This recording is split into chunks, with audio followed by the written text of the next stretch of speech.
رمضان کریم رمضان کریم رمضان کریم رمضان کریم رمضان کریم رمضان کریم رمضان کریم رمضان کریم۔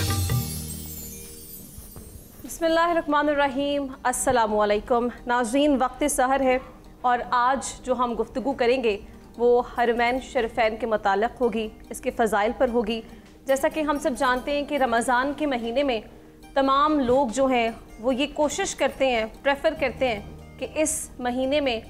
عمرہ ادا کیا جائے، اور بہت بڑی تعداد ہے مسلمانوں کی، نہ صرف پاکستان سے بلکہ دیگر ممالک سے بھی، جو کہ اس کا اہتمام کرتے ہیں کہ رمضان کا مہینہ یا اس کا کچھ حصہ ہم مدینہ میں یا مکہ میں گزاریں۔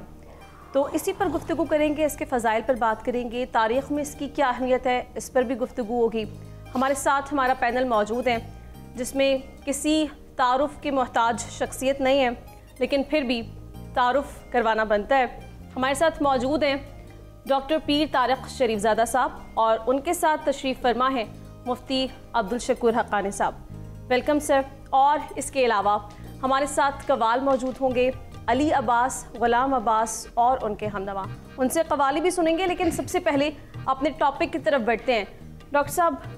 سب سے پہلے آپ یہ بتائیے کہ جیسا ہم دیکھتے ہیں ہمیشہ سے یہ رجحان رہتا ہے تمام مسلمانوں کا کہ وہ یہ کوشش کرتے ہیں کہ رمضان کا مہینہ جیسے ہی آئے ہم کچھ حصہ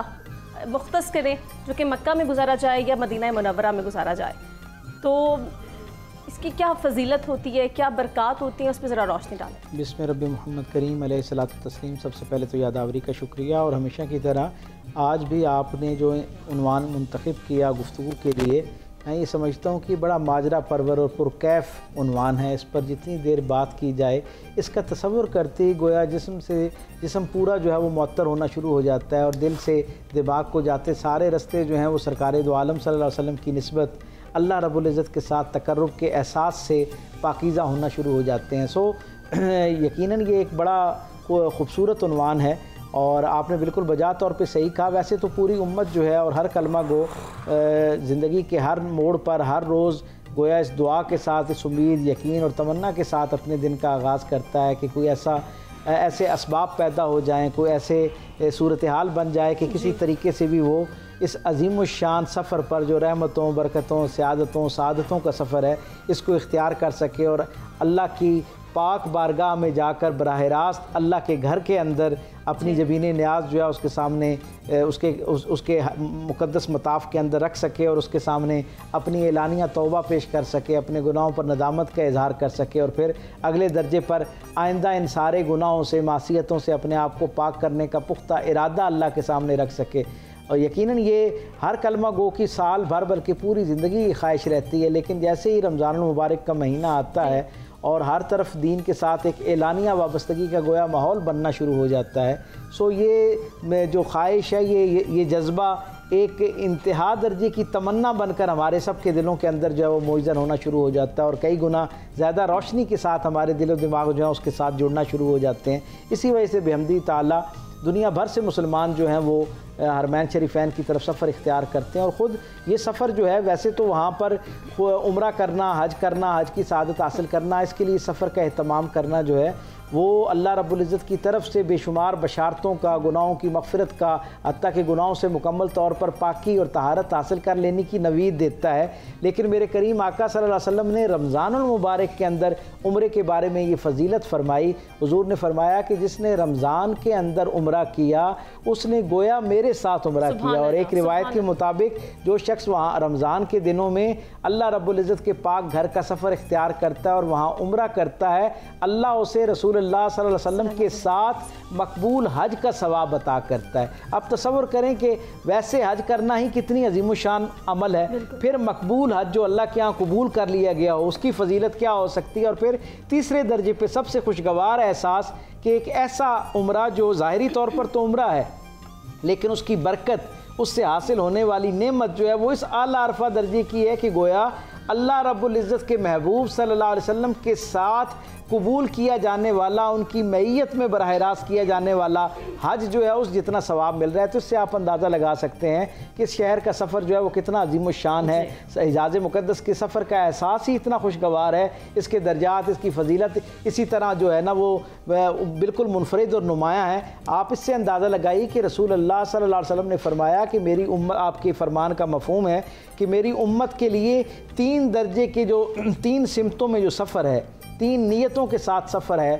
گویا 3 شہروں کی طرف سفر، 3 مقامات کی طرف سفر، ایسا سفر ہے جب بندہ اس کی نیت ارادہ کرتا ہے تو اسی وقت سے اللہ کی آغوش نعمت میں آ جاتا ہے، آغوش رحمت اور آغوش نگاہ توجہ کے اندر آ جاتا ہے۔ وہ 3 مقدس مقامات اور شہر جن کی طرف سفر کرنا، سفر کی نیت ارادہ کرنا اللہ کی طرف سے خاص رحمتوں کی نوید لاتا ہے۔ ان میں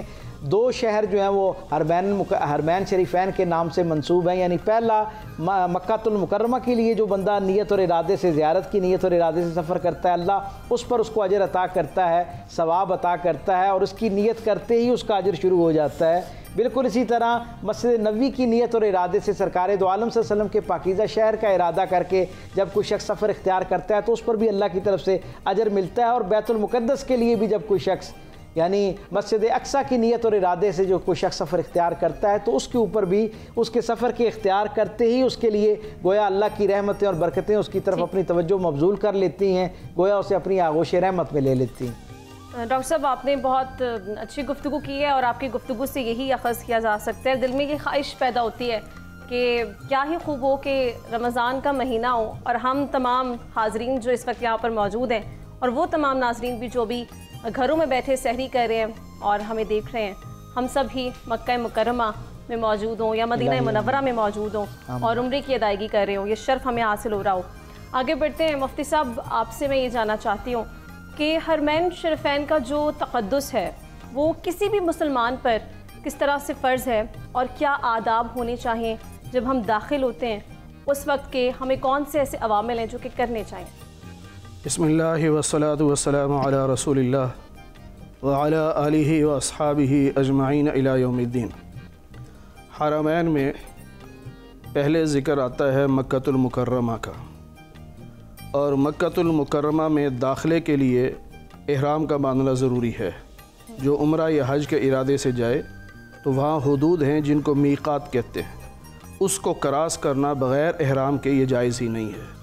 تو یہ وہاں کی ایک پابندی ہے۔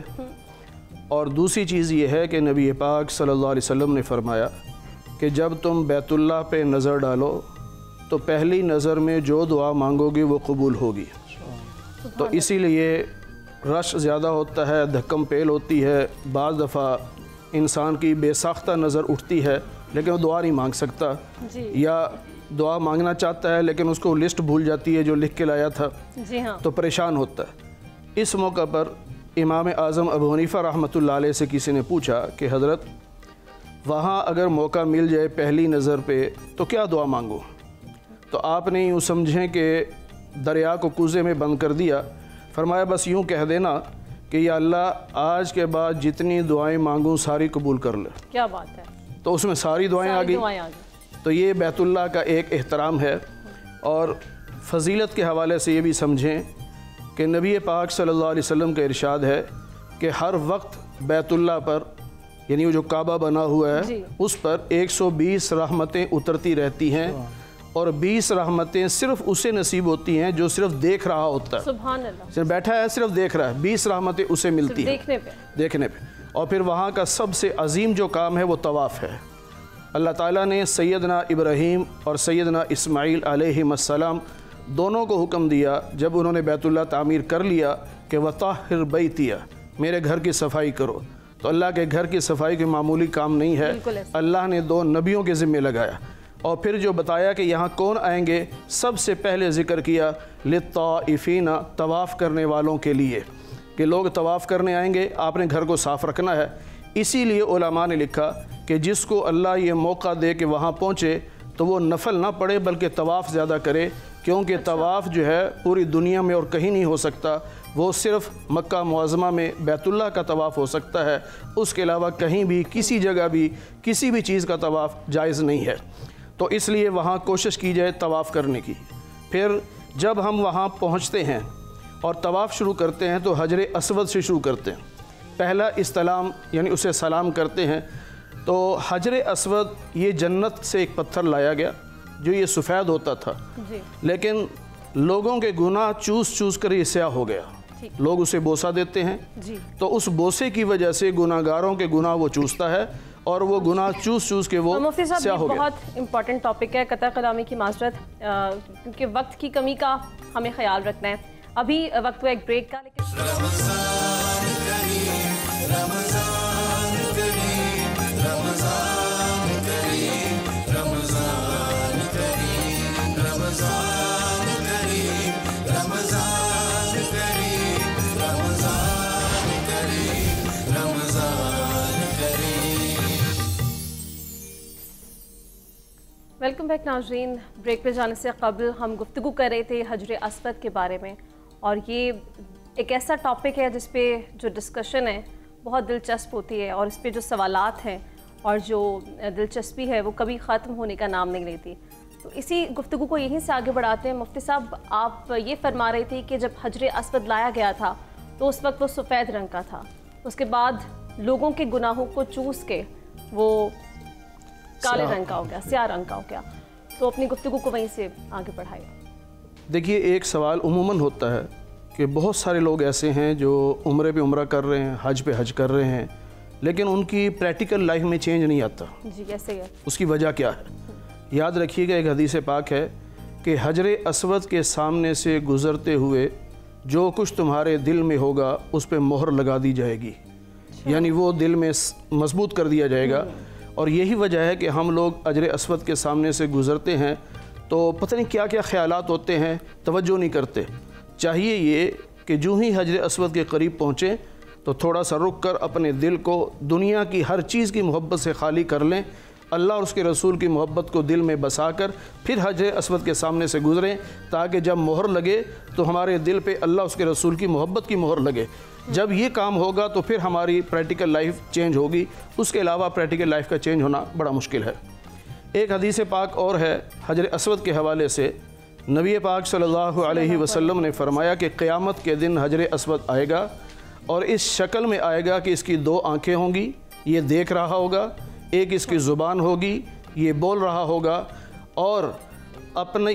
جس نے اس کو بوسہ دیا تھا ان کی یہ گواہی بھی دے گا۔ اچھا جی، ان کی یہ گواہی بھی دے گا، اور پھر اس کی سفارش بھی ہوگی، وہ بھی قبول کی جائے گی۔ تو ہمیں اس وقت یہ بھی سوچنا چاہیے کہ میں اس وقت کس حال میں اس کے سامنے سے گزر رہا ہوں، کل اس نے میری حقیقت بیان کرنی ہے قیامت کے دن۔ تو اس لیے ہمیں یہ چاہیے کہ اس وقت دنیا کی محبت سے دل کو خالی کر کے گزریں، تاکہ کل قیامت کے دن حجر اسود یہ گواہی دے کہ یا اللہ جب میرے سامنے سے گزر رہا تھا تو اس کے دل میں دنیا کی محبت نہیں تھی، اس کے دل میں آپ کی محبت تھی یا آپ کے محبوب رسول کی محبت تھی صلی اللہ علیہ وسلم۔ اسی طرح جب حجر اسود سے تھوڑا آگے جاتے ہیں تو دائیں ہاتھ پہ مقام ابراہیم ہے۔ یہ ایک پتھر ہے جس پہ سیدنا ابراہیم علیہ السلام جو ہے اس پہ کھڑے ہوتے تھے، اور یہ پتھر لفٹ کا کام کرتا تھا، کیونکہ جو بیت اللہ بنایا گیا ہے اس کی ہائٹ بہت زیادہ ہے، چھت عام روٹین سے زیادہ اونچی ہے۔ تو جہاں تک ابراہیم علیہ السلام کے ہاتھ پہنچتے تھے وہاں تک بنایا۔ تو اللہ سے پوچھا یا اللہ اب بس کروں، فرمایا نہیں اور اوپر جاؤ۔ اب اوپر کیسے جائیں، ہاتھ نہیں پہنچتا۔ اللہ نے یہ پتھر دیا، اس پتھر پہ آپ کھڑے ہوتے تھے میٹیریل لے کر، تو یہ پتھر لفٹ کی طرح اوپر جاتا تھا، آگے بھی جاتا تھا، پیچھے بھی جاتا تھا، اور مٹیریل ختم ہوتا تھا اور نیچے بھی لے کے آتا تھا۔ اور اس پہ آج بھی سیدنا ابراہیم علیہ السلام کے قدموں کے نشان موجود ہیں۔ اور سیدنا عمر فاروق رضی اللہ تعالی عنہ نے کہا یا رسول اللہ جی چاہتا ہے مقام ابراہیم پہ نماز پڑھیں، تو اللہ کے نبی نے فرمایا اللہ نے مجھے حکم نہیں دیا۔ ابھی وہیں بیٹھے تھے کہ سیدنا جبریل تشریف لے آئے اور یہ آیت سنائی وَاتَّخِذُوا مِن مَقَامِ إِبْرَاهِيمَ مُصَلَّى، کہ مقام ابراہیم کو مصلی بنا لو، وہاں نماز پڑھو۔ اس لیے طواف مکمل کرنے کے بعد حکم یہ ہے کہ مقام ابراہیم کے جتنا قریب ہو سکتے ہو اتنا قریب ہو کر 2 رکعت نفل پڑھو شکرانے کے، کہ میں نے طواف کیا ہے یہ شکرانے کے نفل لیکن ہیں واجب، ان کو پڑھنا پڑے گا۔ اور رش کی صورت میں جتنا بھی قریب ہو سکتے ہیں اتنا چلے جائیں، لیکن یاد رکھیے گا عموماً ہمارے ہاں یہ خامی پائی جاتی ہے کہ ہم دھکم پیل کر کے کسی کو تکلیف پہنچا کر مقام ابراہیم کے قریب پہنچیں گے یا ہم حجر اسود کا بوسہ لیں گے۔ یاد رکھیے کسی کو تکلیف پہنچانا حرام ہے، حجر اسود کا بوسہ لینا یہ سنت ہے۔ کسی سنت کے لیے حرام کام کا ارتکاب کرنا یہ جائز نہیں ہوتا۔ جب اس کی آسان صورت اللہ کے نبی نے بیان کر دی ہے کہ تم دور سے استلام کر لو، ہاتھ یوں کر کے ہاتھوں کو بوسہ دے لو، تو ایسے ہی ہے جیسے حجر اسود کو تم نے بوسہ دے دیا۔ تو آسان کام پر ہمیں عمل کرنا چاہیے۔ ٹھیک ہے، اور ہمارے دین میں مفتی صاحب ہر کام میں آسانیاں ہمارے لیے پیدا کی گئی ہیں، اور اسی کو آگے بڑھاتے ہوئے ڈاکٹر صاحب آپ سے میں یہ جاننا چاہتی ہوں کہ جب حرمین شریفین میں داخل ہوتے ہیں ہم، تو یقینی طور پر آپ بھی جب گئے ہوں گے، تو کیا آپ کی کیفیت تھی؟ آپ اس کو کیسے بیان کریں گے؟ کیونکہ جب بھی ہم اس بارے میں بات کرتے ہیں تو وہی اس وقت کی جو کیفیت ہے اس میں ہم مبتلا ہو جاتے ہیں۔ میں یہ سمجھتا ہوں کہ کسی بھی کلمہ گو کی شاید سب سے بہترین ایمانی حالت جو ہے وہ ہوتی ہے جس وقت وہ اللہ کی پاک بارگاہ میں، ویسے تو اللہ ہر جگہ موجود ہے، اور جب توجہ انسان کرے اللہ کو اپنی طرف متوجہ پاتا ہے اور اپنی دعائیں اور التجائیں اللہ کے سامنے پیش کر سکتا ہے۔ اللہ ان دعاؤں کو سنتا بھی ہے، ان پہ فرمان رحمت بھی جاری کرتا ہے۔ لیکن حرمین شریفین کا سفر اس احساس کے ساتھ کہ آپ اللہ کی بلند بارگاہ کے سامنے اپنے آپ کو پیش کرنے جا رہے ہیں، جب آپ حرم شریف کے اندر داخل ہوتے ہیں تو آپ دیکھیں نا، آپ کا حال یہ ہوتا ہے کہ آپ نے وہ 2 چادریں اپنے زیب تن کر رکھی ہوتی ہیں جن میں آپ نے اس دنیا سے جانا ہے۔ گویا ایک کفن کی حالت میں آپ اپنے آپ کو اللہ کی بارگاہ میں پیش کرتے ہوئے یہ اعلان کر رہے ہوتے ہیں اپنی ظاہری حالت کی زبان سے کہ پروردگار، میں اپنے آپ کو مثل مردہ تیری رحمت اور بخشش کے حوالے کرتا ہوں۔ تو کائنات میں اپنی مخلوق پر سب سے بہترین رحم کرنے والا ہے، اپنی دامن رحمت کو کے اندر مجھے جگہ عطا فرما اور مجھے پاک فرما دے ان ساری معصیتوں سے جن کے ساتھ میں نے اپنے آپ کو آلودہ کر لیا ہے۔ جب اس کیفیت کے ساتھ کوئی شخص اپنے آپ کو اللہ کے سپرد کرتا ہے تو اللہ اپنی شان کے لائق، اپنے اعلیٰ ظرفی کے لائق اس کو پھر اپنے دامن رحمت کے اندر جگہ عطا فرماتا ہے۔ اور ہم دیکھتے ہیں ہزاروں نہیں، لاکھوں نہیں، بلا مبالغہ اس امت میں کروڑوں لوگ ایسے آئے جنہوں نے کعبے پر نظر ڈالی اور اللہ نے ان کو ایسی گناہوں سے اور معصیت سے ایسی نجات عطا کی اور ایسی پاکیزہ اپنی پناہ عطا فرمائی کہ پھر قبر میں اترنے تک ان کا سارے اعمال جو ہیں وہ محفوظ ہو گئے اور اللہ نے ان کو گویا اپنے پسندیدہ لوگوں میں شامل کر لیا۔ تو وہ ایک رحمت کا جو سیل بے پایاں وہاں موجود ہے، اس سے مستفید ہونے کے لیے اپنے آپ کو لے کے جانا چاہیے۔ مقام ابراہیم کے حوالے سے کیا خوبصورت تشریح کی اور ہمارے علم میں اضافہ کیا مفتی صاحب نے، تو مجھے اس میں ایک احوال کے طور پر ایک عقدہ یاد آ گیا، میں چاہ رہا ہوں کہ سامعین کو اس میں شامل کیا جائے۔ جب جو خانہ کعبہ کی تعمیر تھی، اس کے بارے میں امام حجر اسقلانی علیہ رحمہ نے لکھا کہ لگ بھگ کوئی 1400 کے قریب پتھر جو ہیں وہ جنت سے لائے گئے جس سے کعبے کی تعمیر کی گئی، اور ان میں ایک بڑی تعداد ایسے پتھروں کی تھی جن کے اوپر جناب ابراہیم علیہ السلام نے اپنے قدمین رکھے اور انہوں نے اس تعمیر میں گویا ان پتھروں کو استعمال کیا۔ اس پتھر کی جسے مقام ابراہیم کہتے ہیں، اس کی اہمیت کے بارے میں آپ یہ لکھتے ہیں کہ اتنے سارے پتھروں کی فضیلت اعلیٰ اور رفع جو کعبے کے لیے استعمال ہو گئے، جو کعبے کے لیے لائے گئے، وہ سارے بڑے فضیلت مآب پتھر ہیں، لیکن اس کی یہ عزت و انفرادیت کا سبب یہ ہے کہ یہ وہ عظیم الشان اور خوش نصیب پتھر ہے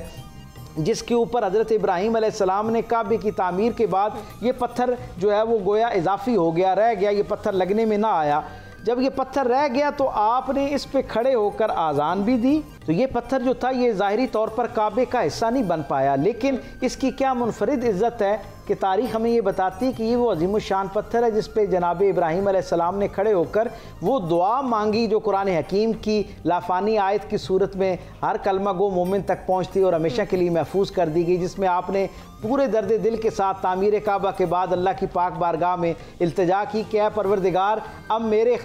میرے خاندان، میرے نسل میں سے اس بستی میں آباد ہونے والوں میں ایک ایسا ہستی بھیج جو ان کے دلوں کی طہارت کا ذریعہ بنے، جو ان کو تیری توحید سے روشناس کرائے، جو تجھے ان کے ساتھ اور انہیں تیرے ساتھ جو ہے وہ وابستہ کرنے کا عظیم الشان فریضہ سر انجام دے۔ تو کیونکہ اس پتھر کی حضور صلی اللہ علیہ وسلم کی آمد اور آپ کی دعا کی نسبت تھی، اس لیے اللہ نے جیسے یہ دعا منفرد تھی اسی طرح اس پتھر کو بھی انفرادی عزت عطا فرما دی اور یہ مقام ابراہیم بن کر رہتی دنیا کے لیے برکت کا، رحمت کا اور مغفرت کا ذریعہ اور استعارہ بن گیا۔ کیا بات ہے ڈاکٹر صاحب، آپ نے اتنی خوبصورتی سے ان ساری چیزوں کو ایکسپلین کیا ہے کہ دلچسپی جو ہے وہ اس ٹاپک میں مزید بڑھتی جا رہی ہے، لیکن وقت کی کمی کا خیال کرتے ہوئے ہمیں بھی بریک بھی لینی ہے۔ ابھی جائیں گے ایک شارٹ بریک پر، آپ ہمارے ساتھ ہی رہیے، ہم اس ڈسکشن کو یہیں سے آگے بڑھائیں گے۔